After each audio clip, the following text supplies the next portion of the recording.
Hi friends, వీడియోని ఎక్కడ కూడా స్కిప్ చేయకుండా చూడండి. ఇన్ కేస్ వీడియో నచ్చితే ఒక చిన్న లైక్ చేసి సపోర్ట్ చేయండి friends. Kollywood star hero Vishal Telugu ప్రేక్షకులకు పెద్దగా పరిచయం చేయవలసిన అవసరం లేదు. తెలుగువాడైన విశాల్ తమిళ సినిమాలతో చాలా బిజీగా ఉండేవాడు. హీరో విశాల్ నటించిన ఎన్నో సినిమాలు తెలుగులోకి డబ్ అయ్యి ఎన్నో విజయాలు సాధించాయి. అయితే విశాల్ నటించిన మద గజరాజు చిత్రం 10 సంవత్సరాల తర్వాత సంక్రాంతికి విడుదలవుతుంది తమిళంలో. అయితే ఆ cinema producer pre release event ని ఏర్పాటు చేశారు. ఈ ఈవెంట్ కి విశాల్ అసిస్టెంట్ సహాయంతో స్టేజ్ పైకి వచ్చారు. అతన్ని చూసిన అభిమానులంతా ఒక్కసారిగా షాక్ కి గురయ్యారు. హీరో విశాల్ ఎవరు గుర్తుపట్టలేనంతగా బక్క చిక్కిపోయి నడవలేని స్థితిలో ఉన్నారు. కనీసం మైక్ ని పట్టుకోవడానికి కూడా ఓపిక లేనంత నీరసంగా ఉన్నారు. అసలు విశాల్కున్న ఆరోగ్య సమస్యలేంటి, ఎందుకంతలా బక్క చిక్కిపోయాడు అనేది చూద్దాం. 10 కోట్లతో 2005 లింగస్వామి డైరెక్షన్ లో తమిళంలో పందెంకొడి సినిమాను నిర్మించగా తమిళంలో రిలీజ్ అయి మొదటి 2 వారాలు ఫ్లాప్ టాక్ ను తెచ్చుకున్న ఆ తర్వాత వారం నుంచి సూపర్ హిట్ టాక్ ను సొంతం చేసుకుని 18 కోట్ల కొల్లగొట్టి అదే సినిమా తెలుగులో కూడా రిలీజ్ అయి సూపర్ హిట్ అయింది. ఆ సినిమా హిట్ అవ్వడంతో తెలుగులో విశాల్కి మంచి గుర్తింపు వచ్చింది. ఆ తర్వాత రీమాసేన్తో 2006లో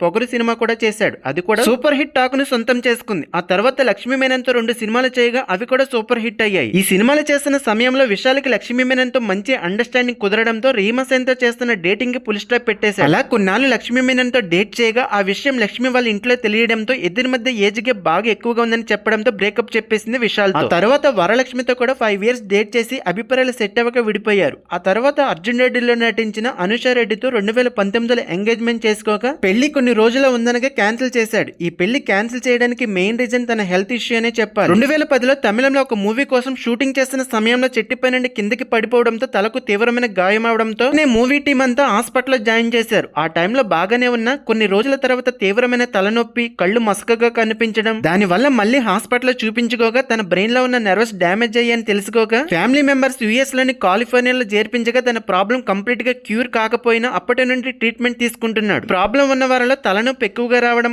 నడవడానికి కూడా కష్టమే, కళ్ళు సరిగ్గా కనిపించకపోవడం, చెవులు వినిపించకపోవడం, ఆకలి వేయగా సతమతమవుతూ ఉంటారు. అంతేకాకుండా మాటలో తడబాటు, చేతులు వనకడం లాంటివి కూడా ఉంటాయంట. హీరో విశాల్ ఈ సమస్యతోనే బాధపడుతున్నాడంట. మునుపటిలాగా హీరో విశాల్ తన యాక్షన్ మూవీస్ తో మనందరినీ ఎంటర్టైన్ చేయాలని కోరుకుందాం.